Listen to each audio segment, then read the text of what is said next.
Hello, Guardians, and welcome to the Destiny IT Pros Podcast, brought to you by FrontPoint IT, Utah's premier managed services provider. Find us online at frontpoint-it.com. Hello, Guardians. It is Wednesday, September 9th, 2015. My name is Jeremy Wright. I'm Dan Stanford. And today we are doing our Destiny IT Pros Podcast. We are on the wings of the Taken King prep update. Destiny 2.0 is the version. A lot happened yesterday. Yes, it did. We had the least of which was the big old honkin' download. Yeah, 18 gigs or 17 gigs, sorry.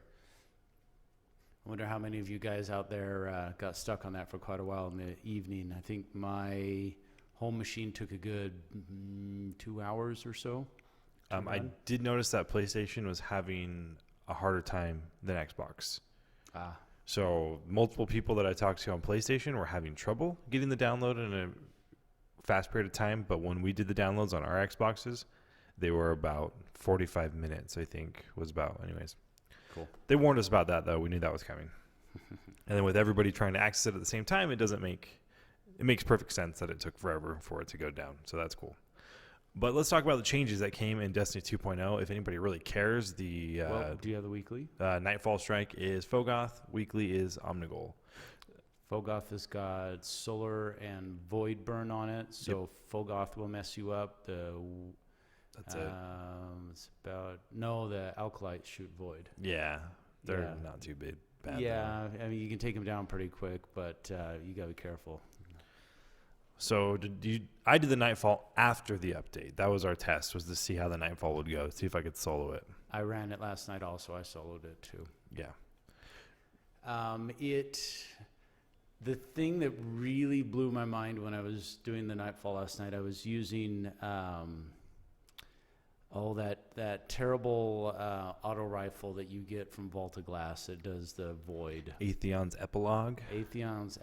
That thing was beast. Yes. It romped on everything. I could take down a yellow bar Knight in less than a clip. Would you say about 30% faster than before?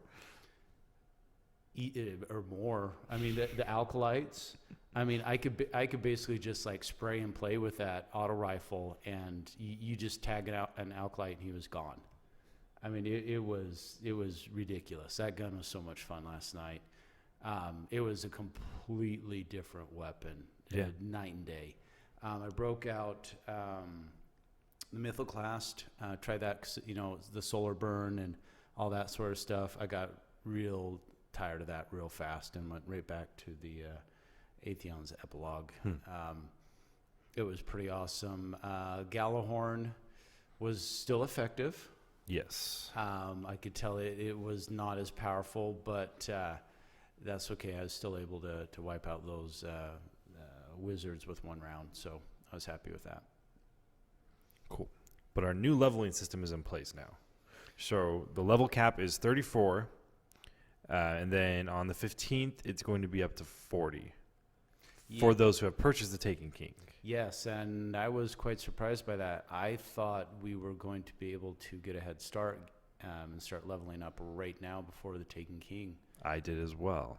But they have previously, every time they come out with the DLC, you aren't able to reach the level cap until the DLC comes out, but they haven't made changes to the leveling until this one. I swear there was something. I know I read something that said if you own the Taken King, your new level cap will be 40.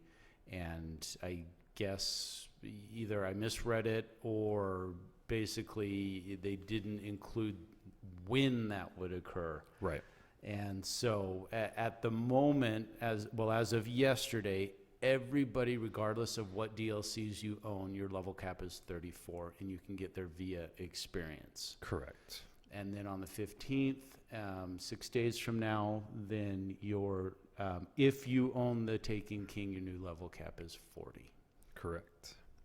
And it's also worth noting the character and light level are separate. We're going to be going over a bunch of things that are kind of we already went over these things. We know these things now, but now we've seen them in practice in the real world per se. So we have a little more information. Like the character and light level are now separate. So the light level is based upon your gear and weapons, Basically, it's just an average of the attack value and defense value of your weapons and your gear. So your gear has a number attached to it, like just like before, but this number actually means something now as opposed to being some kind of arbitrary ethereal number that just exists. And then your weapons have a attack value as well, but it is no longer 365. It is now 170, but 170 is equal to 365, whatever that means. Yep, they changed the math on that. It's still exactly the same. It's just a different number is what it comes down to. But your light level is based upon an average of your gear. So if you have 10 pieces that are 170 is your light level on that gear, then it's 170. So you take all of the light level, add it all up, Well, the attack value and the defense correct, value. The yep. attack value of your weapons, defense value of your armor, and add it all up and divide by the number of pieces. And voila. So at the moment is 9. Correct.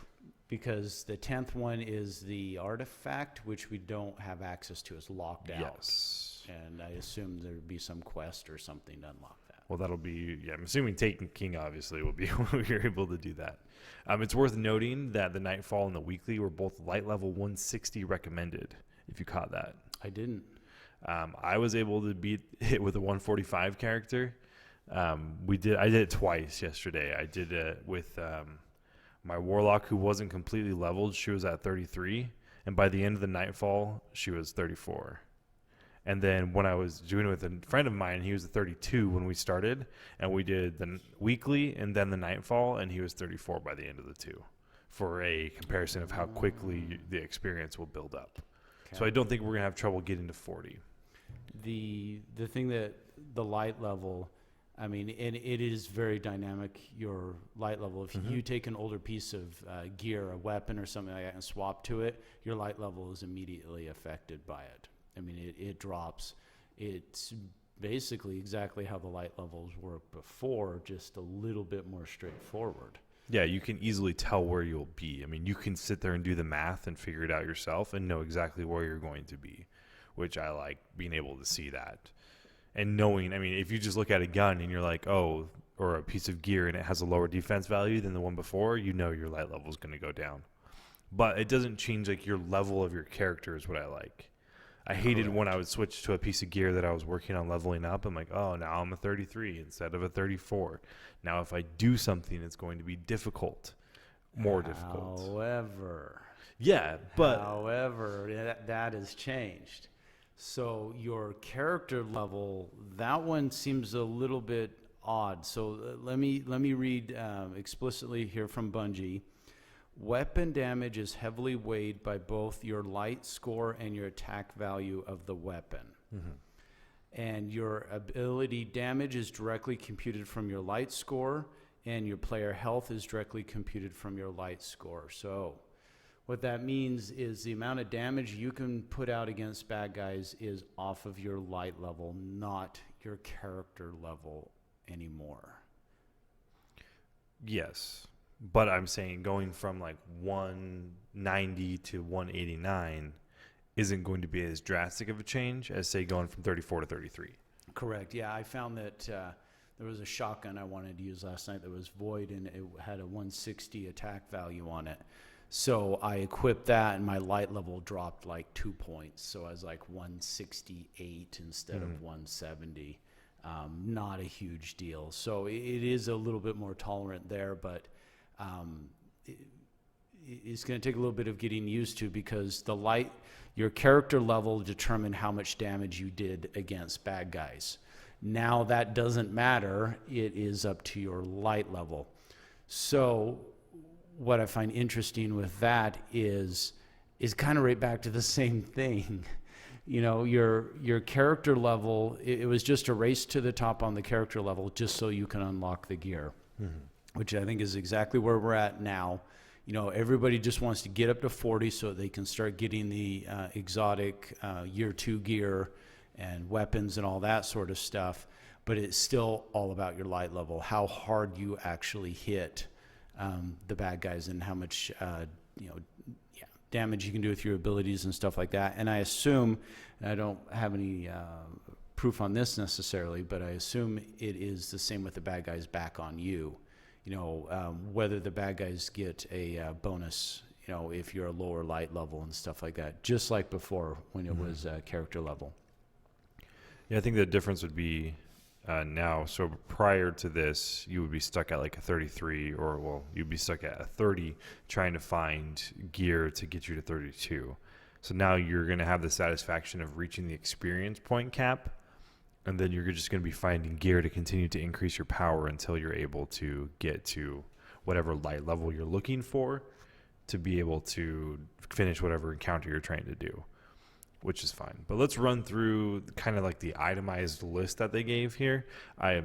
It's extremely long, so we're not going to go into any detail on every single one, but I grabbed the things that I thought were interesting and I pulled them out and kind of like briefly summarized every section because they literally like changed everything in the game is what it felt like. Yeah, they did. I mean, even they started tweaking the abilities of the character classes. Yeah. I mean, there was almost nothing they didn't touch. Yeah.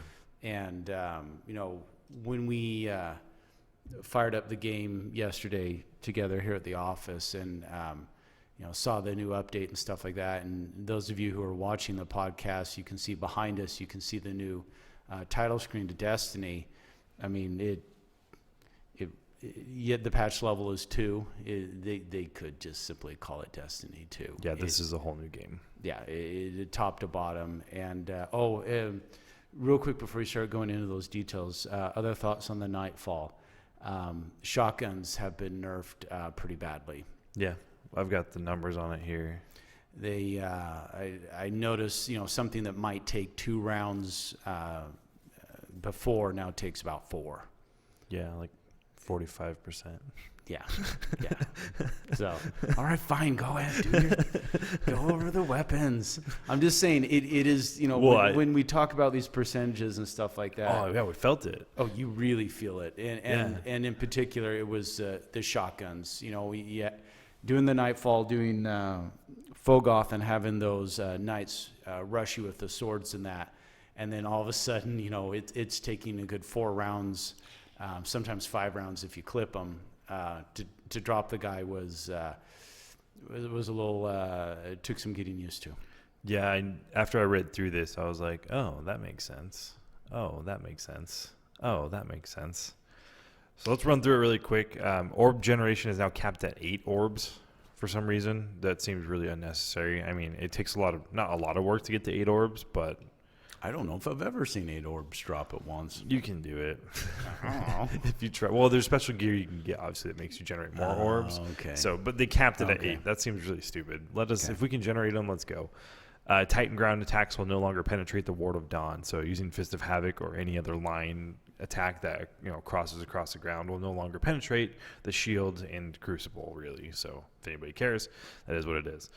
Golden gun damage has been increased by 10, so 350 to 360, whatever that number means. Mostly balanced to guarantee a kill in the crucible, just in case somebody has a high armor stat. You're gonna be able to take them down now. I don't think I've personally run into an issue, but great. So 10 increase there.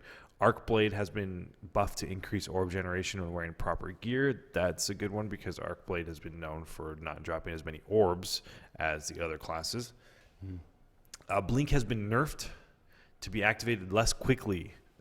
Now activates every 0.33 seconds if you're a hunter, mostly, I think is what they're going for. Well, no, warlocks too, yeah.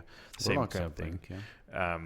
Basically, they made it easier to track and see which direction they were going and where they came from. It's mostly a Crucible thing because everybody's blink to get out of a tough spot in the Crucible. So now that's a little bit harder. It takes a little bit longer to be able to blink again, and then you have tracking as to where they're going to be able to track them down. That's going to make it really difficult, because you're never sure exactly how you're going to jump. If blink isn't necessarily there. Yeah, I mean, okay, so I haven't jumped for a while, so I know I'm going to blink this time. Oh, now I got to jump a couple times in a row. Okay, I blinked there, now I didn't. Oh, now I did. For what it's worth, it's a 0.07 increase in the time. All right. So it went from 0.33 seconds, or 0.26 seconds to 0.33 seconds. I honestly didn't use blink much. Yeah. Running with the warlock and that. I used to use it at a point, but it's so difficult to control because your momentum has to be going in a particular direction, and then when you blink, you go in that particular direction.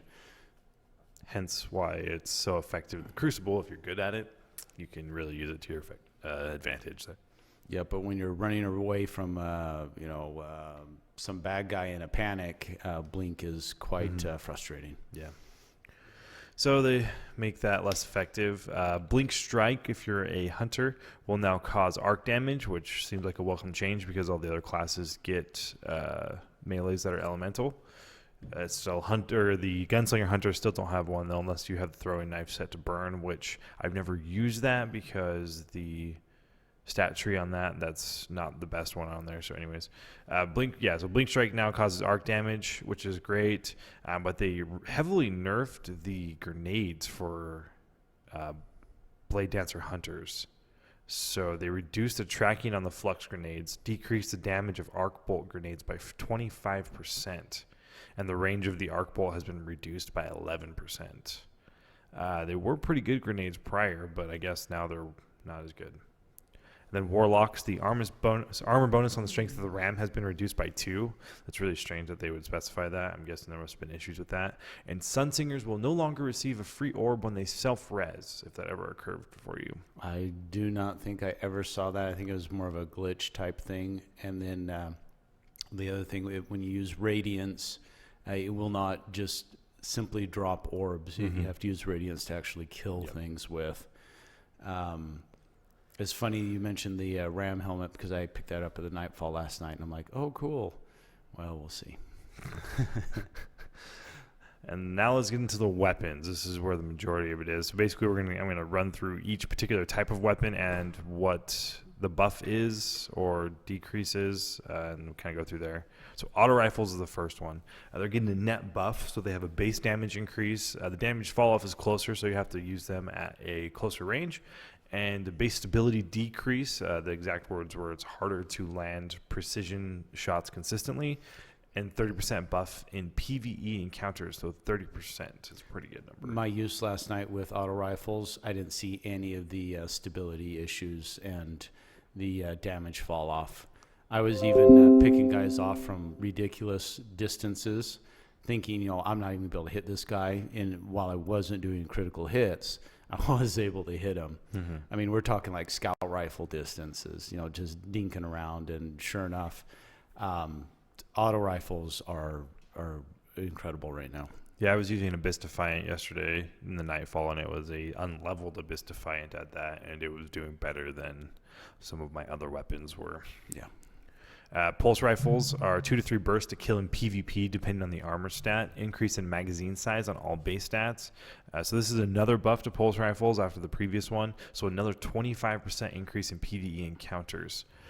Hold on, I don't think you mentioned on the auto rifle. So that it has a base damage increase plus a 30% damage increase on PvE. Correct. And then so the pulse rifles, they have another buff, so 25% increase in PvE again. So we had I don't remember what it was last time. I think it was 20% again, 20% last time. I'm not sure the last time they buffed it. I can't remember either, 10 or 20, but somewhere in there. That brings me to the 2 exotics that are coming through, Bad Juju and Red Death, or 2 pulse rifles that are coming through to the year 2. They are looking like a pretty good option at the moment with that increase. Yeah. Scout rifles, slight increase in damage that does not affect PvP encounters. Magazine size increase across the board. Hipfire accuracy is lowered, and a 5% increase in PvE encounters. I felt like scout rifles were always pretty good. I didn't think they needed anything.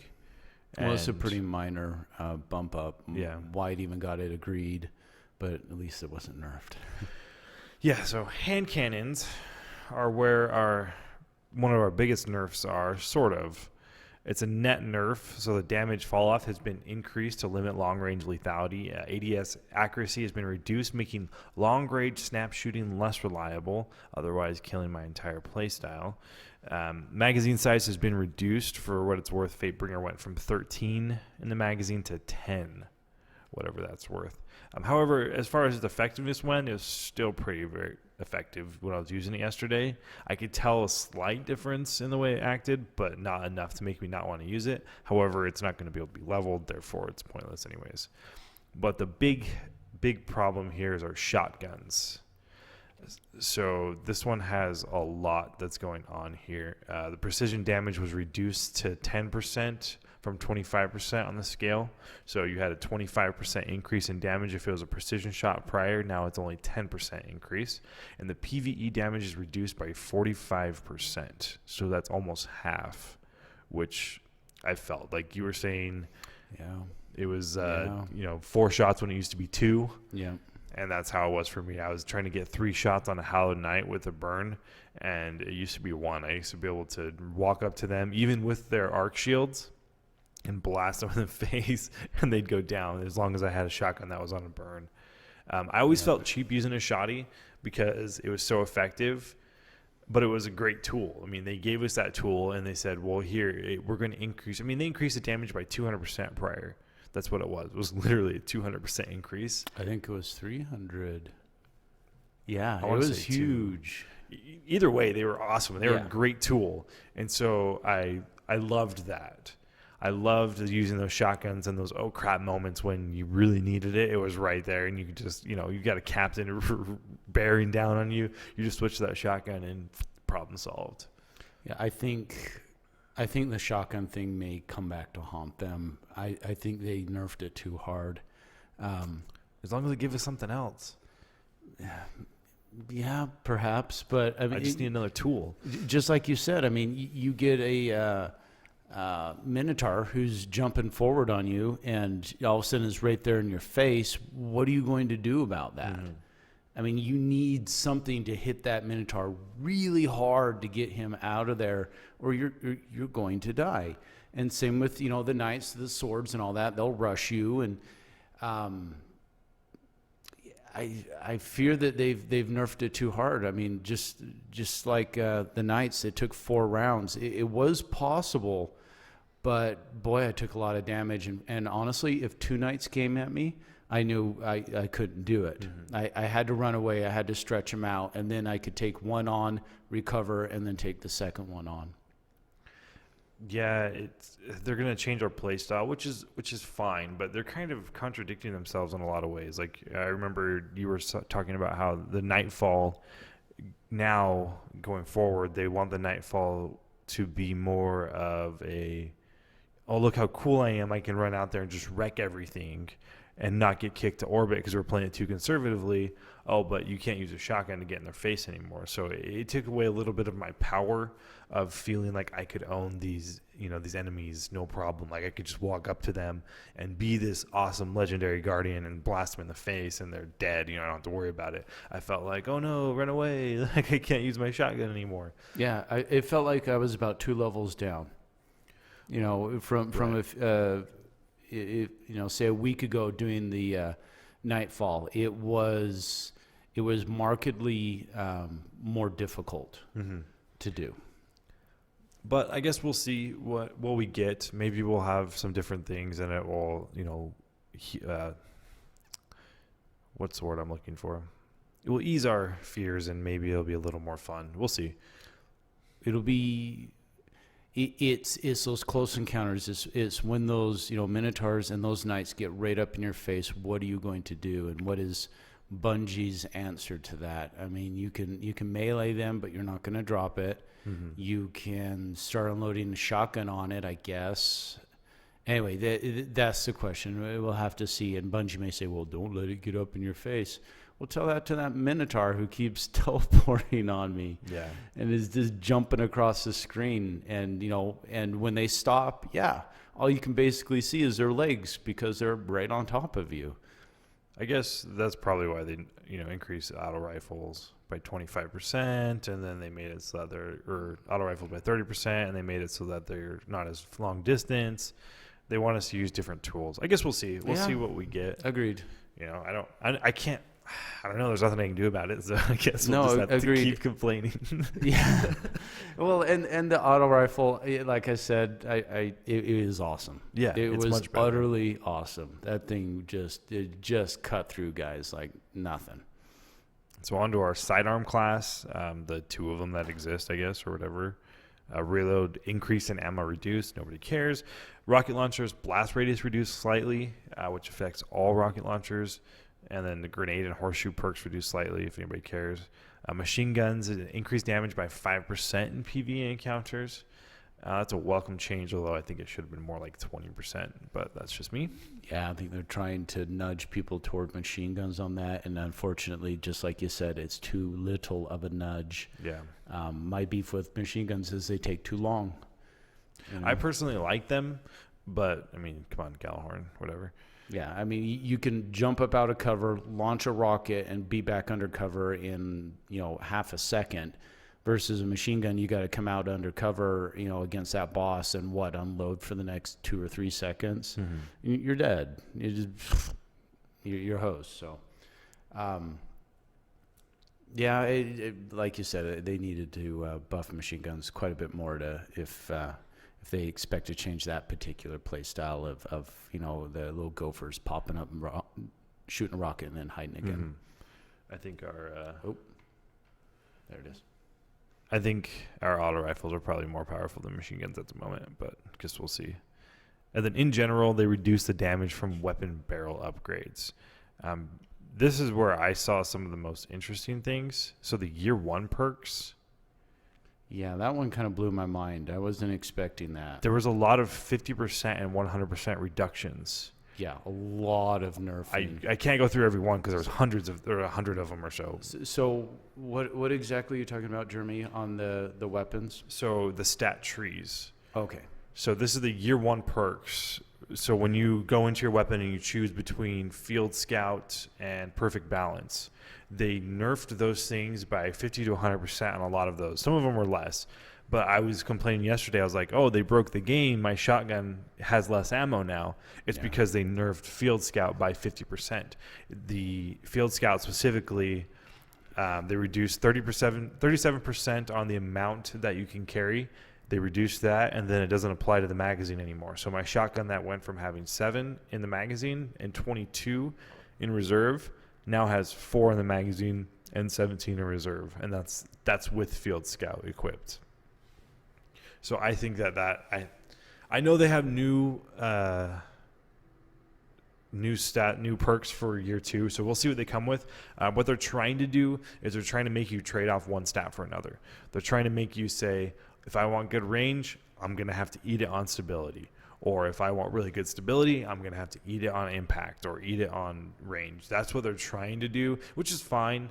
I think they just want to take away some of our really, really good weapons that we managed to get somehow with the re-rolls constantly of, oh, I have this shotgun that has insane impact, insane range, and really high stability, and it's auto-fire. Well, I can just take this into the Crucible and just walk around. Oh, and I have a 29 magazine, too. I can take it into the Crucible and wreck everybody with it. Because that's how it was in my shotgun. I mean, I could just walk around. I had 7 shots in the magazine. So I get it. I see what they're doing here. I'm okay with it because I don't want any more year 1 weapons, whatever. They're just doing this to make it harder for people who are playing just the year 1 stuff. And then Crucible is the point of this, to try to make some of these weapons that were insane a little less effective. I didn't put that one together. I was really wondering, why did they go to all that effort on it? And you're right, it's Crucible, because those weapons will be relevant in Crucible forever and ever. Yep. Yeah, you can use them, with the level advantages disabled and stuff like that. You can use any weapon you want. Okay, that makes sense to me. And you mentioned that Bungie wants us to really think about our play style and our builds on every encounter. Mm-hmm. And I think they're really kind of pushing that a little bit harder, because I found for the most part, I kind of had my go-to weapons. I probably had 3 or 4 different builds, and that's about it. It's about all I would really roll with. And I think they're really trying to push it even harder in saying, okay, well, you want this auto rifle in this encounter. Now, do you want it with flared magwell, or do you want it with, outlaw perk, and really making us try to think and make sure that we're putting everything together properly. so that we can be successful. Mm-hmm. Bless their heart. That's great and all, but something tells me I'll still have a couple of builds that are just my go-to builds, and that'll be that. Yeah, with the new weapons, though, I think we'll see some differences. So, remains to be seen what we're going to see there. I don't mind that they nerfed the perks, except for the fact that I don't have anything new yet. So this is kind of like a transition week where they're like, here, rather than just drop all of this on you on the 15th, let's ease you into it with these few little things here. Well, not a few, but with these changes, and get used to it for a week. Then you can have the new content. I mean, and supposedly from what we've heard, after an hour of playing on the new DLC, once it comes out, we'll have weapons that will outmatch our legendaries that we have right now that are going to be common weapons. Oh, and they mentioned, we were watching a broadcast. It was Luke Smith, the creative director at Bungie, and he mentioned that the story content was 4 or 5 hours. What did I tell you? 6 to 7 is what 6 to 7. Yeah. Okay. So we're looking at about 6 to 7 hours of playtime with the new story just content. to do the storyline. Yeah. So that's cool. Yes. And then hundreds of hours on everything else. So the exotics, there's not really anything surprising there. We already went over all that stuff. There's a lot of specific changes to the exotics. Most importantly, Galley Wolfpack is reduced by 1/3 damage. So they kind of put a number to it at 1/3. Like I saw with the Nightfall last night, it was still effective. It still wrecked stuff. But yeah, you could feel the slight miss there. Yeah, you can feel the change. Hopefully after an hour of playing Taken King, going through the new content, I'll have a rocket launcher that does more damage, and I won't even care about it anymore. I guess we'll see. Most of the weapon nerfs on the exotic stuff are going to be obsolete anyways. Most of the weapons are, as far as PvE encounters go. So in PvP, this still apply, which is probably where a lot of this tuning is coming from. Onto the activities. So the wolf packs or prowling events are gone for good, forever. Apparently they're afraid of orcs, so they took off. Quest lines can now be replayed for more story info with the ghost voiced by Nolan North, who now sounds like C-3PO. I figured that out. That's what I was like, who does he remind me of? He sounds like C-3PO, yeah, I see that. Yeah, it's a little jarring. It's all right. Well, yeah, I know it's change, and you got to get used to change and stuff like that. But I wasn't expecting quite a voice that was not as masculine.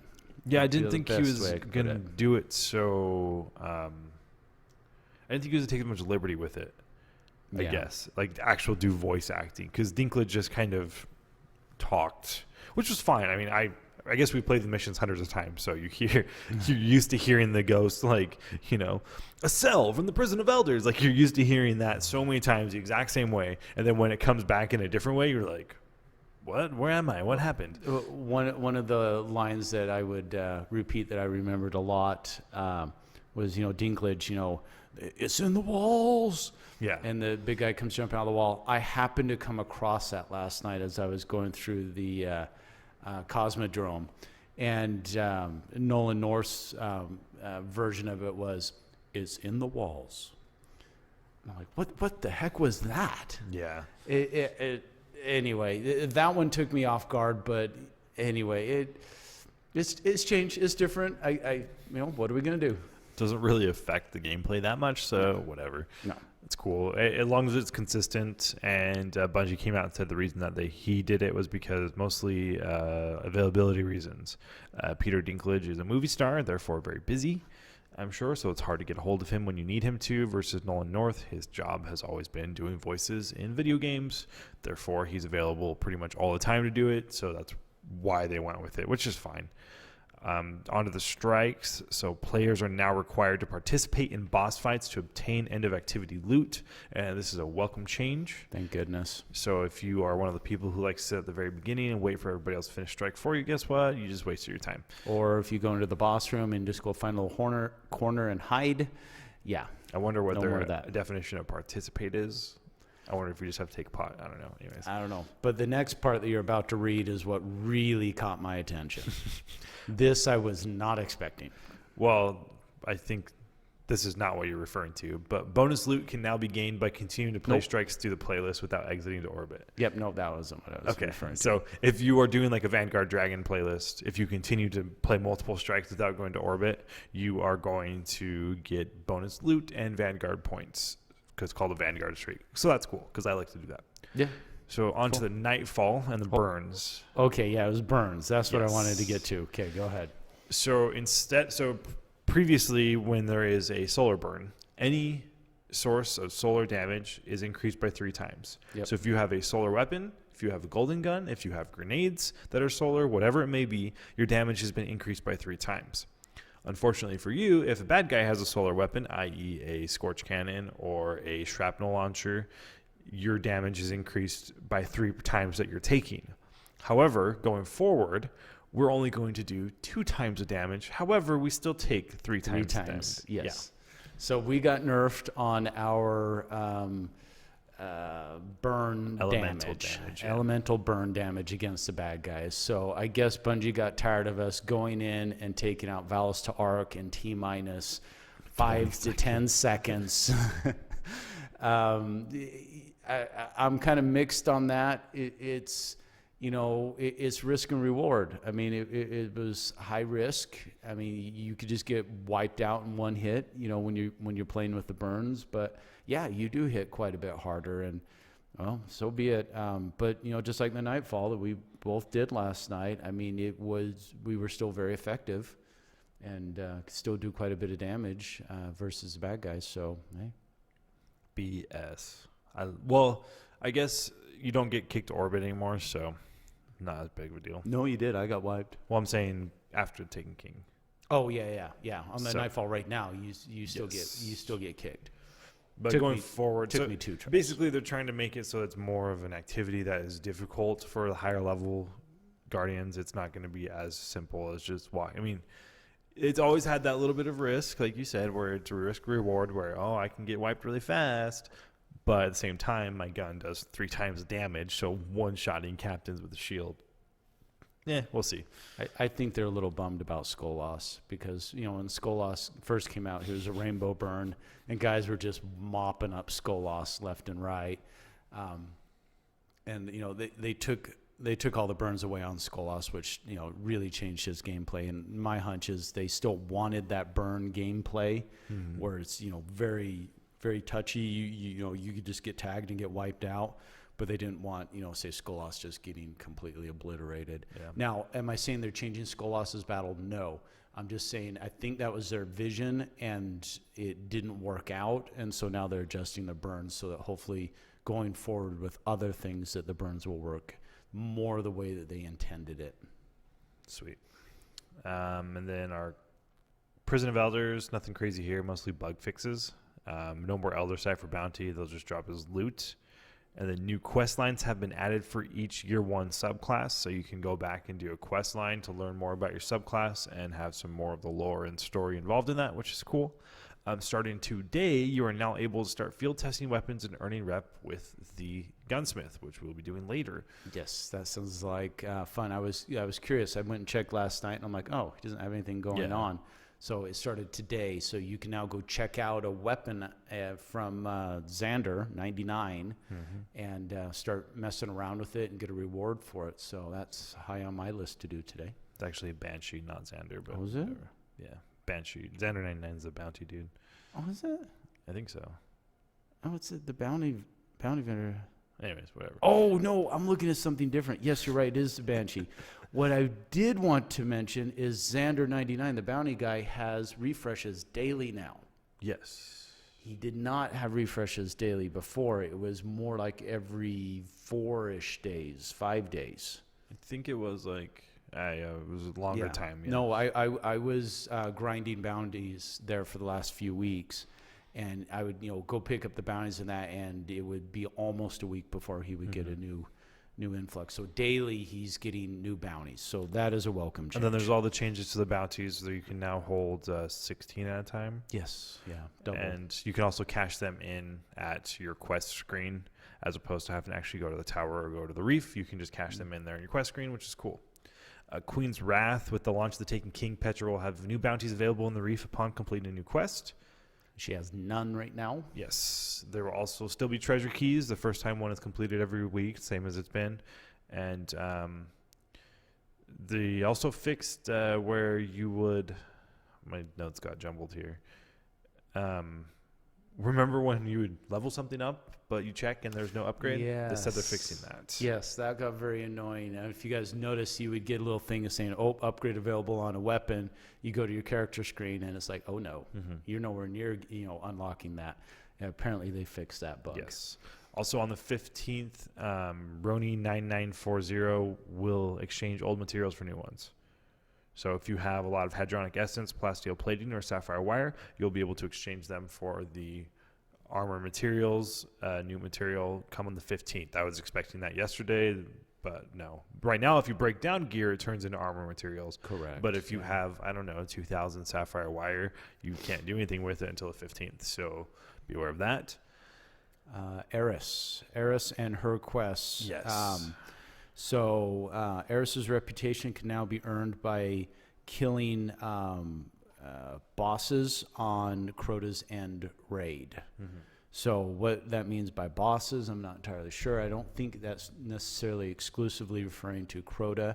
I think that's just talking about basically the big guys throughout Crota itself to get reputation with Eris, and then her reputation requirements have been adjusted so that you can level her up more quickly.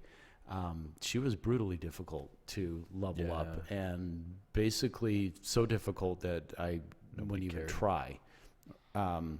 So that does open that up a little bit. I'm still curious. I'd still like to get my hands on the Necrochasm, even though it's absolutely worthless. But Well, they buffed it. yeah, but It's not going to year 2, though. I don't think. I was gonna say neither of us have it, so I'm not sure. Yeah. Maybe. We need to find a detailed list of. We need everybody to pool our collective knowledge together, figure out which ones are going year 2, which ones are not. There's some pretty good lists out there. If you go to your exotic blueprints now, you can see which ones are going. But yes, Eris is playing a crucial role in Taken King. She apparently is our hive expert of the politics and all of that kind of stuff as to what goes on there, and so she is well aware of this. She is looks like a main character in giving us our narration of what is happening and what's going on, so she will continue to be an integral part of what we're doing in this universe. Another side note, you can finally skip the cinematics, Yes, that's good. which I took advantage of last night, and sure enough, it does work. I just started button smashing during the cinematic, and then down the bottom it was press B to skip, Yeah. and sure enough, skipped it. So that's exciting because that was really annoying when you have to watch the end of it after you're just doing a daily heroic story. You have to watch the speaker and the stranger give us a gun every time, whatever. Yeah. Yep. There's some changes to PvP as well. So all of the House of Wolves maps and Dark Below maps, everything are available to all Destiny players now. So if you have not had those before, you can do that. Year 1 platform exclusive maps, i.e. stuff that was on PlayStation, is now available on Xbox to all Destiny players. Added a mercy rule that will blow out games early. So if the other team is wrecking your team, you will end it early so that nobody has to suffer through and quit, because that's really annoying. Hey, how about the strike? It didn't say anything about. There's a PS the Dust exclusive Palace. strike out there, so I would assume so. They said that was going to be happening, where we'd get Hawkmoon and everything too, and Monte Carlo. I'm guessing that must be with Taken King on the 15th. Not sure on that one. Now, if any of you guys do know, drop a comment on the podcast if the new strikes are available now. I should have looked into that. Yeah, I thought it would have said it here. I don't know. Let's see. PvP score or legendary loot drop rates have been increased, so you're more likely to get a legendary from the Crucible, which is a welcome change. I had lots of luck getting legendaries and exotics from the Crucible, but now even more so that's fantastic. PvP post-game scoreboards now use abbreviated names. Why? I don't know. You can see stats better. The post-game scorecard now does not display the score column if the mode does not have individual player scores. So that's cool. Shax will now comment on multi-kills and kill streaks. So if you're one of those people that likes to be like, oh, I just got a 10 kill streak, he is now going to say that and tell everybody that you're on a 10 kill streak, as opposed to just the little thing in the bottom so everybody knows how cool you are. Victory imminent voiceover will no longer play when there's less than 30 seconds remaining in Crucible matches, so you don't have to feel bad about yourself. And then networking really quick, reduce latency of kill notifications in Crucible. So those times when you shotgun somebody in the face and then it comes up like 2 minutes later and says, oh, you killed somebody. And you're like, oh, I was wondering where that went. Usually due to lag on their end. Improve damage validation systems to reduce the effectiveness of players with extreme lag, which is a welcome change. And then improve the accuracy of the network quality meters slightly. That's great. And then this is verbatim from Bungie. There are more changes scheduled to take effect with the official launch of Destiny the Taken King. Final patch notes will be published at 2 a.m. Pacific on September 15th, 2015. So there's still more to come. Yeah, we will be on top of those patch notes. We'll fill you in on new details. I was very surprised by this 2.0 update, by the amount of changes. I mean, we had a pretty good idea of what was coming, but I was still taken back by the breadth and the depth of this bad boy as this come online. So I can only imagine what in the world Taken King's going to have in store for us. I think on paper it looks a lot worse than it is. I felt it though. I mean, it is a new play style. It is fun to have auto rifles back. I know I keep going back to that, but that gun before was just a toy. It was just a silly toy that didn't work well. Abyss Defiant, and last night that thing was just incredible. Well, it's fun to have a challenge again, in my opinion. Yeah, and it was. Yeah. It was. They tweaked it enough that it was. It would be interesting to do some of the, I think, more difficult strikes, say like Omnigul. With the new changes and, with the burn changes and that, I wonder how something like that would go. Because Fogoth, there's plenty of places where you can kind of sit back and just, snipe away. I mean, that's all I did. I busted out Icebreaker at the end and just sniped Fogoth. It took forever. Because your 2-second increase. Yes, and which was very unpleasant, but... with a little bit of patience, I just sat back and sure enough, boom, he was dead. Great, done. So we'll see. For anybody who's interested in watching The Taken King, on the 15th, we'll be doing a live stream on Twitch using my Twitch channel. So if anybody's interested, that's twitch.tv/ITOutlaw. And we're going to have 3 of us here doing a stream where we're going to switch between our Xboxes as we're going, and we'll see how that goes. Could be awesome, could be terrible. I guess we'll find out. So if anybody's interested, you go ahead and throw me a follow on Twitch and be aware of that. On the 15th, we're going to be doing that pretty much all day. We'll probably be peeling off one at a time to go take care of certain things because this is a business after all. But for the most part, we should be able to play all day and go through the content if you are interested in hearing our commentary and thoughts on that during the workday. And then we will most likely do our next podcast on Wednesday, probably Wednesday morning, with information about the new changes to the Taken King, from the notes, and then of course obviously our 2 cents on actually playing it. Yeah, going through it and our thoughts on all that. We expect we'll probably burn through the storyline on the first day out, so we'll have some good comments there, and pretty excited about it coming online, and Bungie has definitely cleaned up a lot of things. The game is headed in the right direction. It is getting better. We'll know for sure once we start playing. It could be terrible. Probably not though. It won't be terrible. I think it'll be a lot of fun. So I think that's all we've got for today. If you can find me on Twitch, Twitter, YouTube, and any other social media except for Facebook, because Facebook is the devil. My username is IT Outlaw. Go ahead and check it out there and add me if you'd like to. And I go by Mutant Entree. And of course, this podcast is brought to you by FrontPoint IT, your local IT service provider. We more than happy to help out your company. And if obviously, If you're out there and employed and you're unhappy with the IT people that are helping you now, why don't you go talk to your office manager, talk to the owner, and say, hey, we know these silly guys that do this podcast. They seem like they might know what they're doing, and we do. We are very good at what we do here. So give us a call or check out our website, www.frontpoint-it.com. Thanks for listening and have a fantastic day. Have a good day.